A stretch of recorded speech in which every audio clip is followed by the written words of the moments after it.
The Batman Arkham games are arguably some of the best games in its franchise, but with Arkham Knights releasing in 2015, we are 3 years late of a Batman Arkham video game that was until Gotham Knights was announced, the all-new game set in DC's Batman universe. And with over half a year since its announcement, today I will be breaking down and covering absolutely everything we know about this game so far. To get a good understanding of the game, here's a quick informative description from the official Gotham Knights website itself. Batman is dead. A new expansive criminal underworld has swept the streets of Gotham City. It is now up to the Batman family, Batgirl, Nightwing, Red Hood and Robin to protect Gotham, bring hope to its citizens, discipline to its cops and fear to its criminals. From solving mysteries that connect the darkest chapters in the city's history to defeating notorious villains in epic confrontations, you must evolve into the new Dark Knight and save the streets from descent into chaos. Gotham Knights is an open world action RPG set in the most dynamic and interactive Gotham City yet. In either solo play or with one other hero, patrol Gotham's 5 distinct boroughs and drop in on criminal activity wherever you find it. Your legacy begins now, step into the night. Developed by WB Games Montreal and published by WB Games, Gotham Knights is set to release sometime in 2022 on the PS4, PS5, Xbox family of devices and PC. Naturally, you might have the impression Gotham Knights is a continuation of the Batman Arkham series, but as revealed in the WB Games press release, it's not, and instead is a continuation in DC's Batman universe, introducing an original story set in DC's Batman universe. Gotham Knights offers a dynamic and interactive Gotham City where an exploding criminal element has swept through the streets. So I can cover precisely every detail I have discovered, this video will be split into 5 sections, with each focusing on a different aspect of the game, being story, characters, gameplay, RPG elements and other details. Timestamps will be set if you'd like to go back and forth between chapters, although I recommend you stick on throughout as you shouldn't miss out on any of these details. So let's begin with story. Following a fatal explosion in the Batcave, Batman is dead. In the events of these situations unfolding, Bruce prepared a code black transmission to be sent out to the Bat family, Red Hood, Batgirl, Nightwing and Robin, calling them to protect Gotham City from a villainy he can no longer control. Alfred somehow survived, but Commissioner Jim Gordon is also dead, with Bruce warning the Bat family the JCPD is no longer to trust. The Court of Owls are the overarching enemies in this story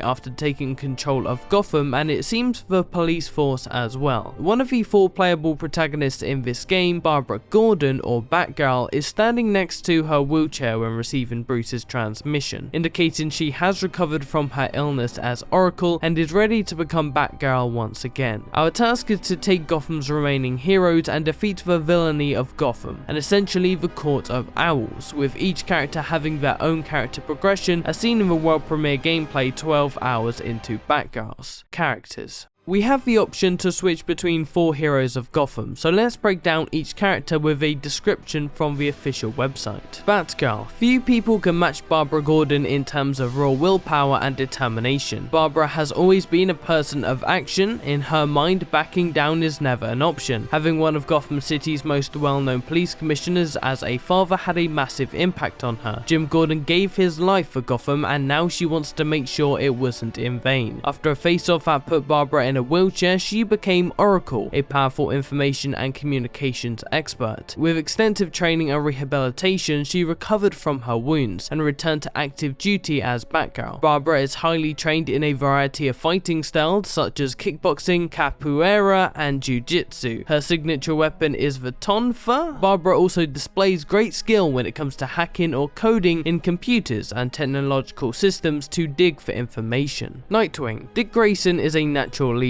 an optimist, and the most charismatic of the Batman family. He grew up in an unorthodox but loving circus family, so he values close personal bonds. Dick believes that for the fight to be worth it, there must be something real to fight for, and that something has always been other people. He was Batman's first protege before becoming a hero in his own right. Dick boasts mastery in acrobatics and is an expert at taking down enemies with his signature dual Eskrima sticks. Robin. Tim Drake may be the youngest of the Batman family, family, but he's also the smartest and a master of deductive reasoning. Tim is a true believer in Batman's mission and is motivated by the conviction that Gotham City needs a hero rather than by personal loss. Batman was a mentor of the highest caliber who personified the type of man Tim hopes to become, an expert fighter armed with his collapsible quarterstaff and skilled in the art of stealth. Tim also possesses a background in combined psychological warfare and behavioral sciences, all of which sets the stage for him to accomplish any mission. Red Hood. Jason Todd is an intensive and volatile anti-hero. It all stems from dying a violent death and then being forcibly resurrected by one of Batman's most dangerous foes. He has trouble keeping his temper in check, but he will not hesitate to step into the line of fire when a friend is threatened. Red Hood wants crime to pay because Gotham City is built on a foundation of corruption, and he's been on the receiving end of it for far too often. Jason has trained to reach the peak of human strength, and he's proficient in multiple combat techniques with all manner of weapons, both traditional and high-tech. After reconciling with the Batman family, he has embraced Batman's non-lethal combat methods. We face off against many villains, with Mr. Freeze being the only showcased in his boss battle in the world premiere gameplay. Two-Face was teased by Gotham Knights on Twitter days before the announcement, and Poison Ivy has been rumoured to feature after this gameplay screenshot included a Flying Grayton's poster advertising their location as Robinson Park, Poison Ivy's base of operations in past comics, and it's safe to say we'll fight off more foes than Mr. Freeze, as each antagonist has their own story arc. As for Batman, he's dead.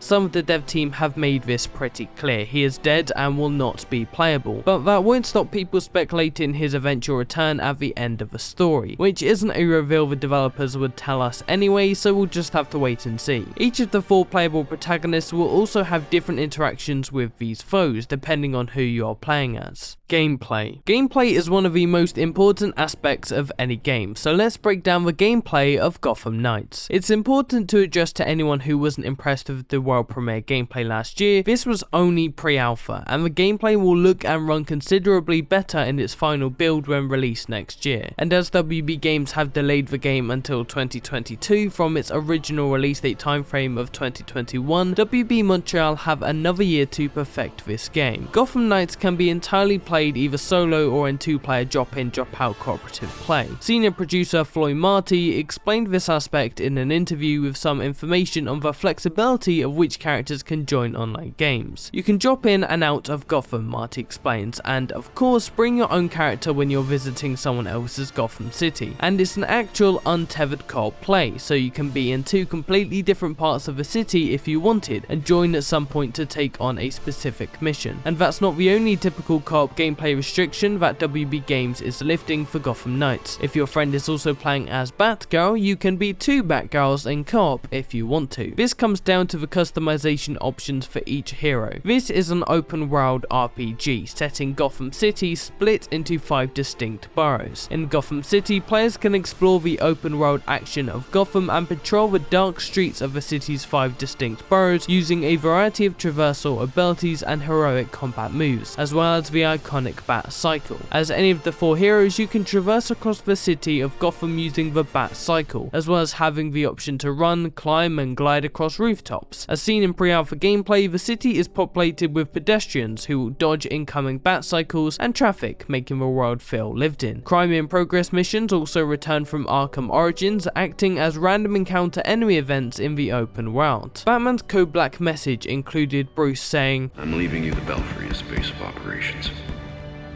Some of the technology is outdated, but it has the gear you need and all of my files." And that's exactly what the Belfry will be throughout the game, our base of operations. In the comics, the Belfry is a secret headquarters built into the old Wayne Tower in the heart of Gotham City for the Gotham Knights. And in this game, the Belfry will act as our hub, where you can switch between characters, be free of the hero's suits, and craft gear and weaponry. The Belfry also ties in with the game's day and night cycle. Floor Marty described the day and night cycle, saying, "It's actually over many nights, so yes, yes, we do kind of have a day-night cycle, but the daytime is when you spend your time in the Belfry. The Belfry is super central to our game because it's your base of operations. You get to go back there, analyze all the clues that you've picked up during the previous night, have a little chat with Alfred, craft your gear, and really prepare yourself for the next night of crime fighting. So yeah, daytime is Belfry, and then at night you're roaming the streets, fighting criminals and unraveling the mystery. Moving on, this chapter is the focus of gameplay, so let's discuss combat and abilities. As Gotham Knights is an RPG, elements of leveling, abilities and craftable gear all will play a part in combat, but I'll dive deeper into those aspects in the next chapter. The style of combat is still very reminiscent of the Arkham games, with counter icons appearing with a white circle across an enemy's fist when they are about to strike. When in online co-op, 2-player takedowns are available as seen in the pre-alpha gameplay. The in-game HUD includes a bar in the bottom left which indicates health and special abilities, divided into 4 sections, some of which have been spotted in gameplay already. One of Batgirl's abilities, for example, is the use of mini drones to take down or stun multiple enemies. Robin can short-range teleport or temporarily go invisible after learning how to access the Justice League satellite, and even though Red Hood is sporting 2 guns, these are non-lethal stun guns. RPG elements. Gotham Knights is an RPG, a role-playing game, so immediately it is distinctively different from the linear told Batman Arkham games. Throughout the game, when taking down enemies and completing activities and missions, you earn XP. This XP can be used to level up and evolve your skills in the Gotham Knights ability tree, becoming more powerful and tactful as time goes on. But as you progress, your foes will keep pace. You may encounter enemies who are either a little weaker or stronger than your current level, which will enable you to decide the route you will take around the situation you are in, whether that be choosing different gear or taking a different approach. As seen in pre-alpha gameplay, enemies' levels are determined by the number above their head. Creative director Patrick Redding has confirmed there is absolutely no level gating in Gotham Knights whatsoever. No matter what stage you're at, the game revolves around your level, so fighting bosses at different stages in the game will offer varied experiences, with higher level bosses having more variety in ability and moveset. Each hero has their own character customization, as you would expect from an RPG, with options to change skins, upgrade armor, and change gear. Taking down an enemy will result in an option to loot them for materials, which can in turn be used to craft weaponry and gear. This crafted gear includes your weapons and suit armor, but not the suit itself. Patrick Redding described the gear as your melee weapon, your ranged weapon, and your suit, which has certain armor characteristics. The suit style, however, is separate from the craftable gear. Each hero has multiple skin styles, which is the reason why 2 of the same hero can be spotted in the same online session. Robin and Batgirl are both sporting different outfits in the world premiere gameplay compared to the announcement trailer gameplay, for example. Other details. Timestamping this video and breaking it down isn't so easy when it comes to other details. These aspects wouldn't really fit in any other chapter, so I've brought the last remaining points to this final, slightly muddled section. Simply put, other details. For an open world Bat family game set in Gotham City, you would think there would be a lot of interesting Easter eggs pointing back to DC's Batman universe, and you would be right. Already many Easter eggs have been identified in the gameplay footage so far. A sign labeled Stag is in reference to Simon Stagg, a character from the comics. Cool Brow Breweries is a subsidiary of LexCorp. Star Labs, the Big Belly Burger, Edward Elliot, the great-grandfather of Thomas Elliot or Hush, and Dixon Docks, which is a location from Arkham Origins. Flaw Murty has confirmed this is not a game-as-service title. This is very much not designed as a game-as-service. There is an ability tree which is different for each of the characters, and there's gear that you craft, and so choices that you're going to be making, but that does not mean that this is a game-as-service. We'll just have to wait and see what role, if at all, microtransactions play when the game nears release. It's important to understand Gotham Knights is its own original story, as I said earlier, and is not based on any comic material at all. It does, however, take inspiration. This opens up for potential sequels if the game sells well. When asked the question, could more stories be told in the Gotham Knights universe, Patrick Redding replied yes, but I won't say more than that. And Flaw Marty, Gotham Knights is all about growth. There's room for growth. And so that is everything we know about Gotham Knights so far. All links to the provided information will be linked in the description down below if you'd like to check out the sources for yourself. If you enjoyed the video or learned anything new today, be sure to drop a like and subscribe to the channel. I'll be keeping you all up to date on Gotham Knights up until its release next year, so don't miss out. Be sure to also follow me on Twitter and Instagram and join our Discord community community. All links are linked in the description down below. Thank you all for watching, but for now, stay tuned and I'll see you soon.